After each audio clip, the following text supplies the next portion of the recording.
Hello, as we start sharing. Yes, we're going to have sound today because we're doing this old school, just going straight up live, no new technology this week. There we go. Hello, everybody. Hey. Thank you guys for joining us today on our weekly, because we'll be here again next week, edition of Let's Unpack. Today, we're going to be unpacking youth suicide. I'm going to start sharing, and Nita's going to jump in and have a few announcements for everybody. Yes. So thank you, everyone, for being patient with our last try at showcasing youth suicide. And we also want to thank you to our guests a couple weeks ago when we did Do It for the Culture with Adrian Mack and Andre McNeil. So thank you guys for showing up last time. We have a great guest for this show this time. I am your co-host, Nita Kellogg, and I am the founder of Project Diva and the CEO of Successful Connections. And that's where I help kids self-discover, primarily Black girls from the North Side or within the Twin Cities. And each week I have the pleasure of introducing the mastermind behind this show. If you already don't know her, you need to know her. She is a compassionate woman who cares about radical self-care, the radical self-care of your mental states of being, and that's why we do this show. The topics that she comes up with are relevant and honestly spoken about in a way that a lot of times we never get to hear. So without further ado, I would like to introduce you to Jatan Johnson. Hello, everybody. This is a little backwards, because I almost want to be like... You gotta look in that one. I am sorry. Good afternoon, everybody. I am. I'll take mastermind for this show for today. When I leave here, I'm not the mastermind. Okay. But thank you guys. Let's unpack the ideas we talk about as a collaborative. After I brainstorm through usually a bathroom session in the shower. But today we're going to discuss a very unique, hard, but necessary topic in youth suicide. And we're joined here today in person with Ed Morales. And Ed is like, for real, my friend, you guys. But I'm going to let Ed talk a little bit about his consulting company as well as what he does and your connection to the topic, and then we'll jump in. Yeah, so it's really good to be here. Thanks for inviting me. Yeah. I'm excited to talk about this topic today. So my name is Ed Morales. I am a LICSW. I was a school-based therapist with Watercourse Counseling Center, and before that I was a school social worker for about 6 years at a lot of different charter schools around the north side and some on the south side. And then I run Socorro Consulting, and we work with schools in the area and organizations that work with young people to teach them about collaborative problem solving and solving problems in a way that's relationship-based and skill-based and not just punitive like we so often do in schools. Right on. Yeah. Right on. And we're gonna at the end of the video, you guys, there'll be, if you didn't see it before the video started, there'll be a flyer for Ed's consulting company should you want to get in touch with him. I'm going to rattle off some facts for everybody as well as for Ed and Nita, and then we're going to jump right into, so if anyone has any questions as the video gets shared around, please do ask. If you have questions after the video is done, because we're only going to be here for a half hour, we're going to be true to our time. Look at there, I'm starting the timer. Looking at this camera. So first fact, 17% of students seriously considered attempting suicide in the previous 12 months. 22.4% of those were female. So 11.6% were males. 8% of students attempted suicide one or more times in the previous 12 months. That's 10.6% of those were female and 5.4% were males. We talked about this a week ago, and those are really staggering facts, I thought. Another fact, that 2.7% of students made a suicide attempt that resulted in an injury, poisoning, or an overdose that required medical attention. 3.6% were female, 1.8% were males. Some stats I don't have to be transparent. I did not look to break them down by racial barriers or economic status. These facts are from the CDC's latest report from 2015. They do this report every 2 years, to my knowledge. And so we'll be getting some new numbers. And I'll let Ed talk to it, what makes these numbers staggering to him, and then we can jump in from there. But when you think about those facts, how do those sit with you? How do they impact you in your day-to-day work? You know, I said it before, and I'll say it again, that these numbers, to me, what surprises me about these numbers is that they seem so low. The work I do with people in schools, with kids in schools, it seems like a whole lot more than 22% of our young women are thinking about suicide or self-harm. Definitely. With young men, I know 11% seems low too. I don't think we hear about it as much. I think there's probably more young men out there who are considering it, who don't talk about it. I mean, that's not what, it's not what we're trained to do exactly. Right. But I just got to be honest. I think that number is low based off my experiences in schools around the north side and the south side. Yeah. I'd have to agree because a lot of girls that I work with, a lot of them definitely have thought about it. And for me to have such a small number of girls I work with each year, and for more of them to have thought about it, then these numbers do definitely seem a little bit skewed. Yeah, and we don't know too. I didn't dive into what data they allow us to see anyway, to know how many people were actually surveyed and what areas, because that would impact those numbers as well. I want to throw another fact out. Suicide is the third leading cause of death among persons 10 to 14, which is why we titled this Youth Suicide and not Teen Suicide. I know people wanted us to go that route, but we all know that we sit in front of folks that's more common to see them on the other end of the spectrum, the 10, 11, and the 12-year-olds than the 17, 18-year-olds. Right. So I want to make sure that we were giving some feedback to touch that age group as well. Interesting. Is it possible to prevent youth suicide, do you think?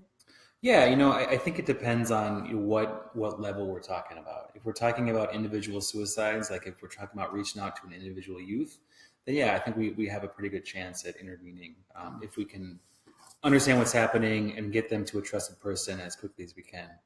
I think if we're talking about like the sort of the social phenomenon of youth suicide, that I think is a harder question. I mean, especially with our young kids of color, we live in a world that is unkind to their dreams and their aspirations, and I think until that changes, we're going to have a hard road for that. That said, we should work on those things, and regardless of whether or not we can solve those things, we need to work on it. You know what I mean? Yeah. So Actively. Regardless of whether it can be fixed, we need to work on fixing it. Correct. So I don't know. It's a hard thing. I know that I've been able to intervene in young people's lives and stop suicides.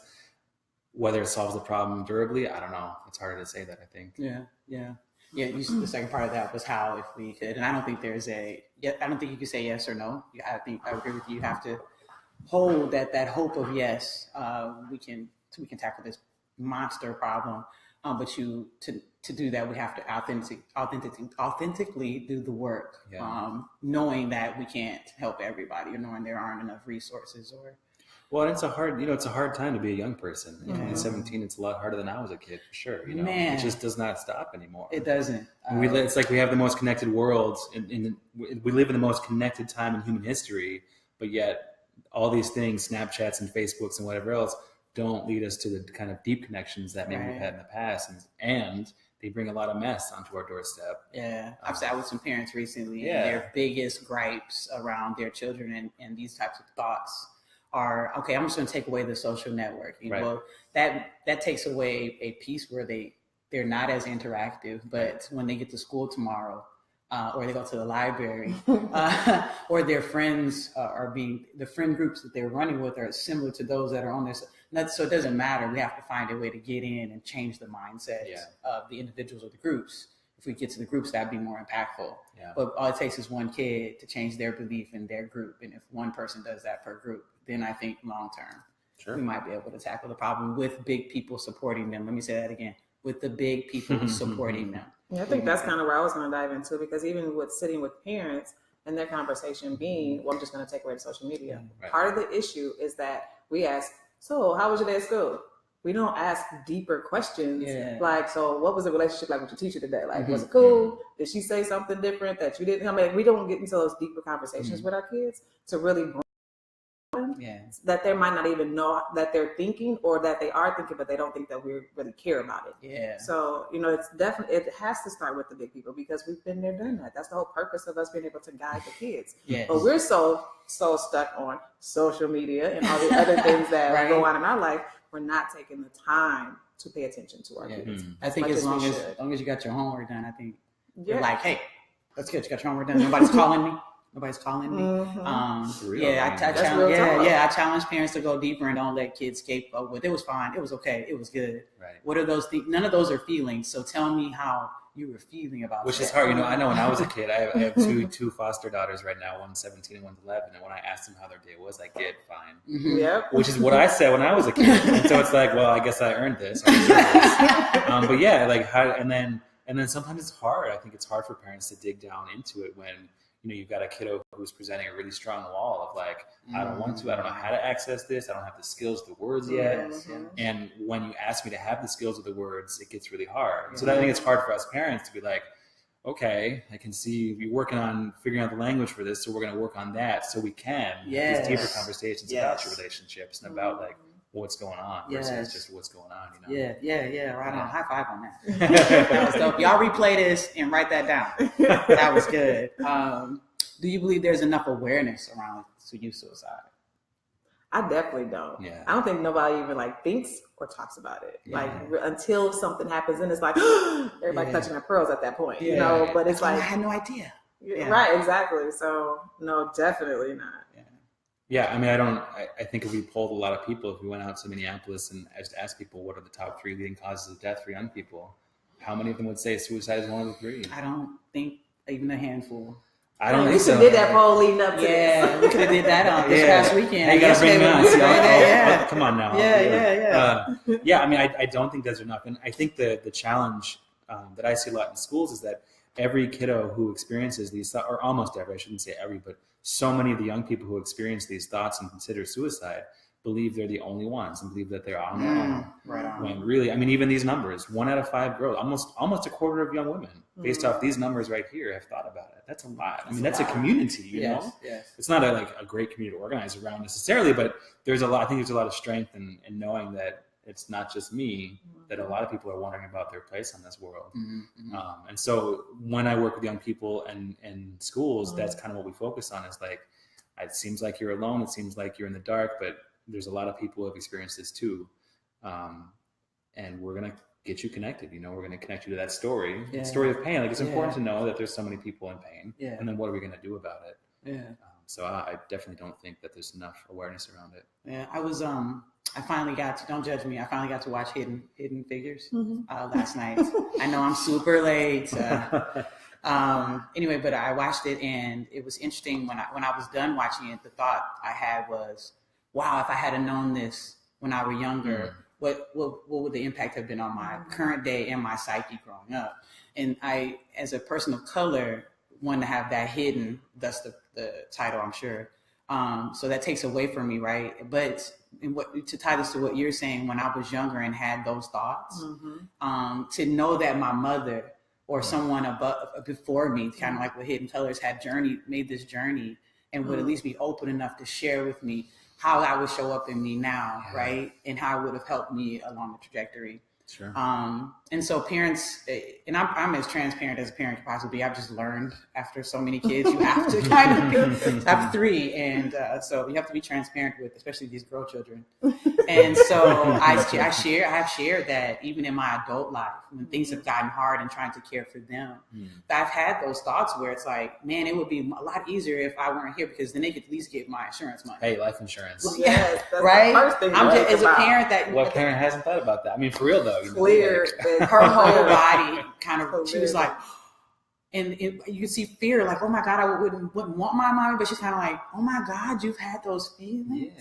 Like, yes, I struggle and I have struggled. So I can connect with, man, chemistry is hard, or man, algebra is hard, or man, whatever is hard. I wish I didn't have to do it, and the pressure to have to perform well and to have that scapegoat thought of, it would be easy if I just wasn't here. Yeah, but now that if she has those feelings, we actually authentically talk about them, because she knows there's no shame in bringing them to me. Right. In bringing them to me. I think it was Louis C.K. It was a comedian. I think it was Louis C.K. I apologize, I'm getting it wrong. I love this comedian. Right. It was so honest, like just like so blunt and like, yeah, right. But he talked about the world is populated by people who have chosen not to commit suicide. And he talks about, like, we don't talk about it, right? But nobody talks about it. But there's so many of us who have thought about it. And yet the ones who are still here have decided not to do it. Not everybody's been like yes or no, but so many of us have been to that crossroads and said, I'm going to choose life for now. And we don't talk about it, right? And I think there is a lot of power if you can do it in a way that's developmentally appropriate and that's doesn't freak your kids out into their core to talk about I was here or auntie was here or uncle was here and this is what they did. This is how they reconnected. This is how they got grounded. This is how they moved through it. Yeah, that's dope. I definitely would have to agree. I have 2 sons, and my fear has always been because my oldest son is gay. He's come out, and my youngest son just has gone through so many, like he's an introvert, and like the rest of us are really extroverts. And so being transparent with them, so transparent with them has been critical as Black boys, being able to make sure that when they do have those thoughts, because I just feel like it's a part of that world, to be honest with them and to be able to talk through those things. And so, yeah, definitely being transparent as an adult. Like, I think for some reason it's like, well, I don't know. Like, we grew up kind of in a era where it was like, I'm the parent and what I say goes, right? And so, like, I think our generation is more like, I'm the parent and I'm trying to figure this shit out. And, I don't know what I'm doing, so I'm just gonna let you know. Okay, I smoke weed, I do this, I do that. You know what I'm saying? Like, so I think the more transparent we are, the better off our babies will definitely be, because we're all trying to figure this out at this point. And I think we talked about last week. I wish Ms. Carter was here this week, but I think she mentioned, a lot of especially young men, young boys are taught to be strong, right? They're taught to keep that lock and not get that help. And I think part of our conversation we can have as the big people is to show what strength can look like. It's not just about, the strong oak silent type. It's like strength is sometimes getting help and tackling an issue that feels really big and scary to you. Being mentally fit. Being mentally fit, right? Yeah. And that feels good. It feels when you get to it and it's like a goal, right? Once you get there, you're like, that's mentally fit. Yeah, exactly.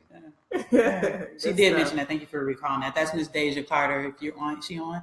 Love you. It's okay that you weren't here today. She's got big things happening. I will not spoil her announcement. So, yes, be mentally fit. But that's a process, right? Getting mentally fit is a daily practice. It's like how some of my weight friends, like Val, once, that was a process. She didn't turn around like Wonder Woman and put it down. That was so mentally fit. It took years. Yes, and dealing with suicidal thoughts, making them normal, and just dealing with them each time they show up makes you mentally fit. Exactly. Well, and I think too, remembering that a lot of times when I work with parents, and I think as adults we have this tendency to want to solve problems for our young people quickly.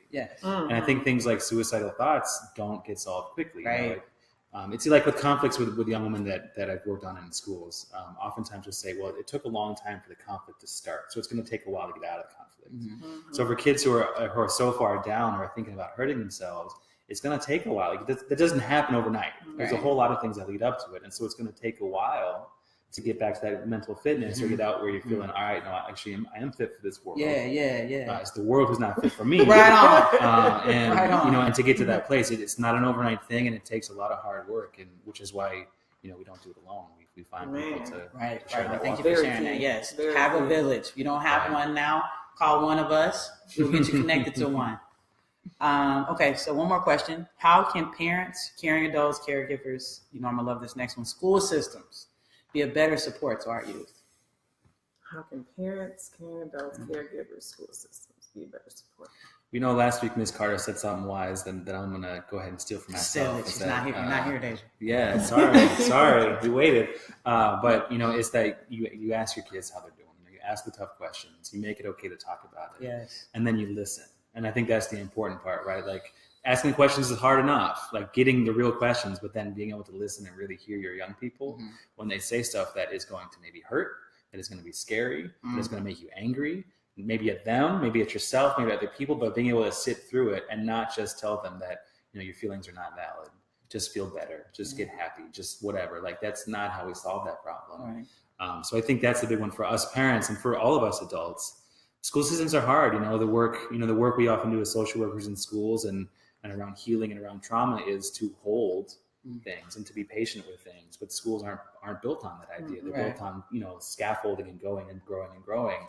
Sometimes we got to like sit back and say, maybe this kiddo right now doesn't need to worry about trigonometry. Maybe they need to work on like feeling safe in their skin, you know? Yeah. Yeah, I would agree. Seeing the kid. Yeah. Like seeing them, listening to what I don't have a problem asking any kind of question. And the kids crack up, they're like, I can't believe you asked me that. Okay, well, since you asked. So I don't have those issues, but definitely like seeing the child. Like a lot of times, like in my workshops, I did one for Crystal where I had like 3 workshops on Friday. And I pay attention to the kids that are like rah, rah, rah, but I also pay attention to the kids who are not saying anything. And I give them that same attention. So I might go by, rub their back, rub their hair as I'm speaking to let them know that I see them, even though they're not. You know, so like even though you are in those systems, I think sometimes just taking a minute to actually see the kids that you're around, regardless of what the systems are saying you should or shouldn't do, just makes a whole lot of difference to a child. Yeah, absolutely. Yeah, kids will talk if you ask them. Man, they will. It might not take your parents, right? So hopefully they're connected to somebody, but they'll talk, you know, if you ask them the questions. Kids often will talk. Right. That's all good, you guys. That's really good. I agree with everything you guys just said. I'm going to say parents, caregivers, systems. It doesn't matter. You know, where all the big adults in these kids' lives cannot utilize shame in those spaces, or make the child feel like those feelings aren't valid or valuable. Even if it's hard for you to deal with them, help them in that moment. If you can't deal with them long term with them, then get them to someone who can be honest with the child and go, you know what, I love you, but I don't have the tools even to help you through. But let me get you to someone. Do you trust me enough to do that? But no shame, no shame whatsoever, because we all, child and adults, deal with these types of thoughts, and they're normal. They're just hard. They're very hard, right? Yeah. Especially when we think about as the adults, and as much as we work with these kids, to think about that there's one kid every many seconds. I mean, that's gut wrenching. Man. That to know that certain amount of kids are going to remove themselves from our space just today, and how could I have impacted that, right? Right. And I want to pause and say something I didn't say in the last time we did this show. Was that when we're dealing with kids and families and systems and we're talking youth suicide, the caregivers need to be careful to take care of themselves as well. Because you get so attached and so embedded in that kid or those kids' lives that you can start to own that, and now it's resonating with your spirit and it's at home, and now you're distraught, now you can't help. And you need to be in a space where you're mentally fit and able to help. That doesn't negate your emotions. You know, get you somebody to talk to in your village, but be present for the kids. Present and no shame. Yeah. So before we leave, you know, I always like to end on what you want. What's the things you want to make sure that are left? What are the pebbles you want people to trip over and let me pick that up, read that what that pebble says, and go on today. You know, I think I would advise if parents are out there listening or people who work with young people, I would advise them that like these thoughts, you know, you said 70%, they're not that rare.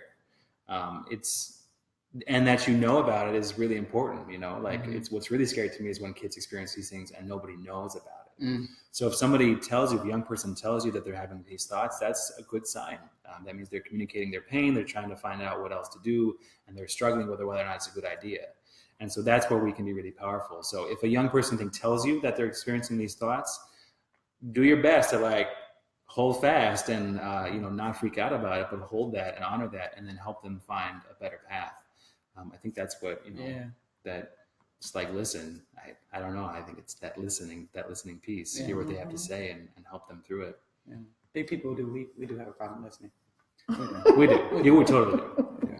What do you think? I think you said it best. Definitely. That's the number one thing. I mean, Project Diva, that's the biggest thing that makes us a success is that we listen to what the girls have to say and we ask the hard questions because they want those questions asked so that they can process and figure out, okay, how do I make my next move, depending on where they are. So listening is key.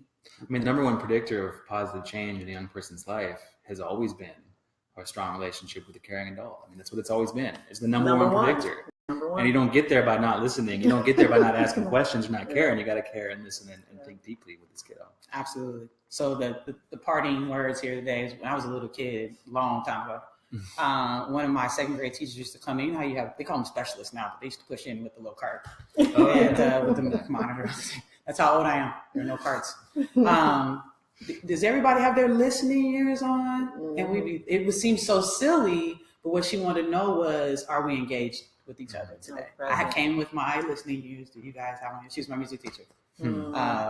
So yeah, adults, let's have our listening ears on, and I encourage the students to have theirs on as well, so that that adult that's giving you that helpful feedback is being received. So we love you all. I'm gonna lean it over to Nita. We want to thank our sponsors, Boulder Options, the house that we're in, Hope Foundation, which is that's my baby. Yes, Successful Connections, which is my company, Charles Stalling of SFX, Adrian Mack, our amazing photographer, and Houston White from H. White's Men's Room. So I want to thank you guys for always supporting us each week as we figure this out and we bring some good information to you. We want to also thank our guest, Ed Morales, right? Yes, ma'am, that's right. Socorro Consulting, you want to throw out phone number or web address? Socorro.care. You can reach out. It's SOCORRO.care is the website. Check it out. We also want to thank you followers for following us and listening to some topics that we think are cool because it's our show. And we also welcome topics and guest speakers. So if you are interested in being a guest speaker on a topic that matters to you, reach out to dealerofhope@gmail.com. I'll say that again, dealerofhope@gmail.com. And we most definitely appreciate you guys following us from week to week. So you could have spent your time anywhere, but you chose to spend it with us. So we appreciate you for coming and unpacking with us. Thank you, and we'll see you next week.